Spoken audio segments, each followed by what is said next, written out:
The Book of Boba Fett episode 6 is now out and available for you guys to go and check out on Disney+. I have just watched it. I'm going to tell you guys my thoughts on this episode. But let me know in the comments below, what did you guys think of this episode? Did you love it? Did you hate it? Smash it down below. Smash that like button for me and click subscribe. And let's jump into this review of episode 6 of The Book of Boba Fett. Speak freely.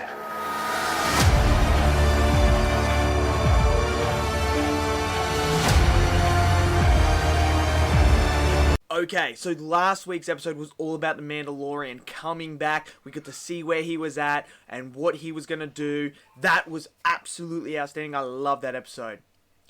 This episode is now my favourite episode of the Book of Boba Fett by quite a huge margin.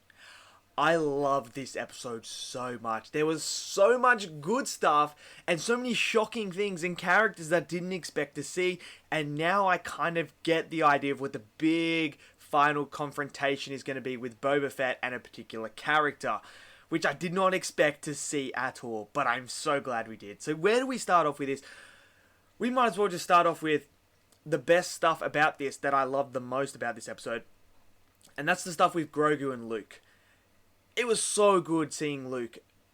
Just, oh my god. The way they did him, how he looks like Luke. I don't know if it's someone playing him or if it's the, what's it called, the CGI de-aging sort of thing or whatever it is, but it looked really good. It looked way better than in that episode of Mandalorian. This looked really, really good.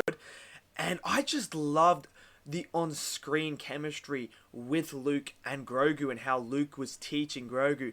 Just those, it just takes me back to when I was a kid and I was watching Empire Strikes Back and I was watching Return of the Jedi and we had Yoda training Luke and now Luke is training Grogu, and I love how he has that conversation with him talking about Master Yoda, and I really like that. It just brought back so many memories of watching those movies that it was just, I'm not gonna lie, I kind of teared up in this episode quite a lot because it just brought back all these memories of just watching the original trilogy.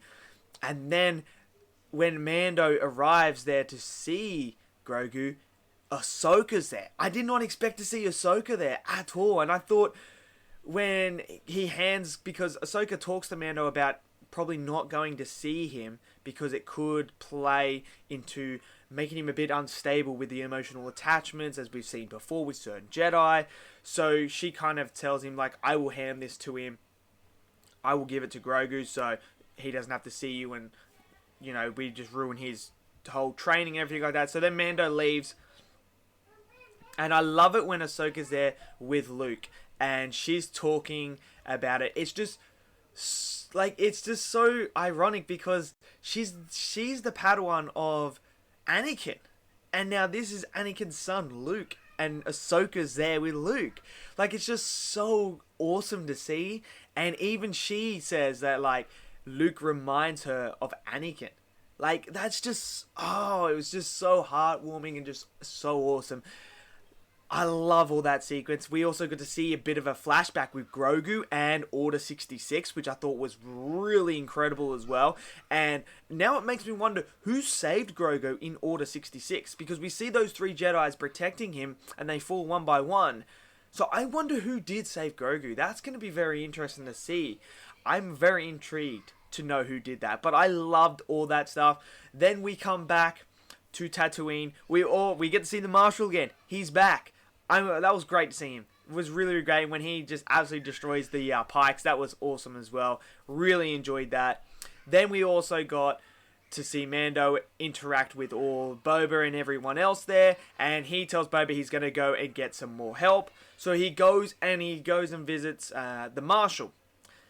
And I love his confrontation with the Marshal as well, because obviously he did help the Marshal that one time. And as Mando leaves, the Marshal is like, I'm going to rally everyone together and we're going to stop the Pikes with Boba Fett.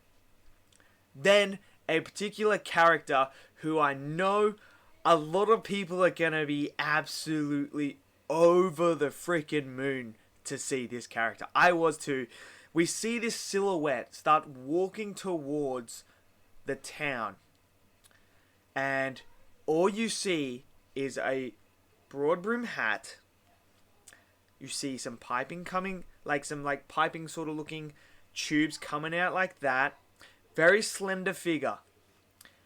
I knew straight away who it was. I was just like, holy crap. They actually are bringing this character back. Holy crap. Now I know what the final confrontation's going to be.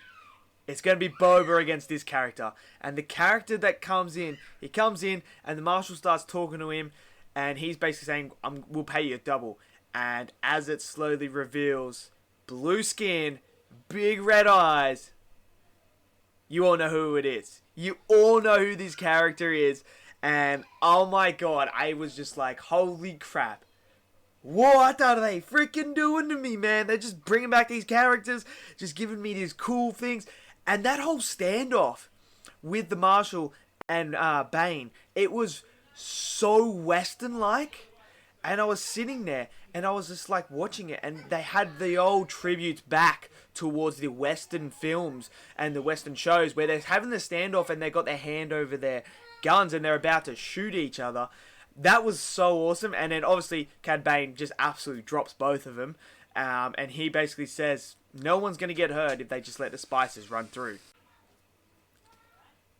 So, it's setting up to this big climactic battle of Cad Bane versus Boba Fett, which I'm so excited for. This is what they've been building Boba up to, this big thing. And I like how Cad Bane also mentions that Boba Fett is a killing monster who worked for the Empire.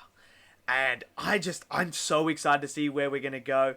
And then towards the end of the episode, we get Luke sitting there with Grogu, showcasing what the Mandalorian brought, which is some nice Beskar chain armor to protect him. And then he reveals he has Yoda's lightsaber. And he's giving Grogu a choice. Become a Jedi or not. Because that was so awesome as well. And then obviously it stops there. So next week we're going to find out what Grogu's thing is. And whether or not Luke is going to get involved in this. That's going to be interesting as well, because obviously if Grogu chooses to go down the route of not being a Jedi, he's going to return him back to the Mandalorian. So does that mean that we're going to see Luke get involved here and absolutely wallop some Pike ass? That would be so insane. But I don't know. But Dave Filoni nailed this episode. He absolutely nailed it, man. I just think he just gets Star Wars. He gets it. And I like what he did with Luke. Like, everything he did with Luke was perfect. He's the perfect person to direct Luke. He understands that character. He's grown up with that character. And I'm just loving all the stuff we're getting with Luke. I've always wanted to see Luke in his prime so badly. And now we are getting it. The music cues are incredible. The cinematography is great. I love this episode so much. This is my favorite episode of the Book of Boba Fett, and could potentially be my favorite episode of all of the Star Wars Disney Plus show at the moment. So, but let me know in the comments below, what you guys think of this episode. Did you love it? Smash it down below. Smash that like button and click subscribe, and I'll see you guys next video. Until then, stay safe and peace out.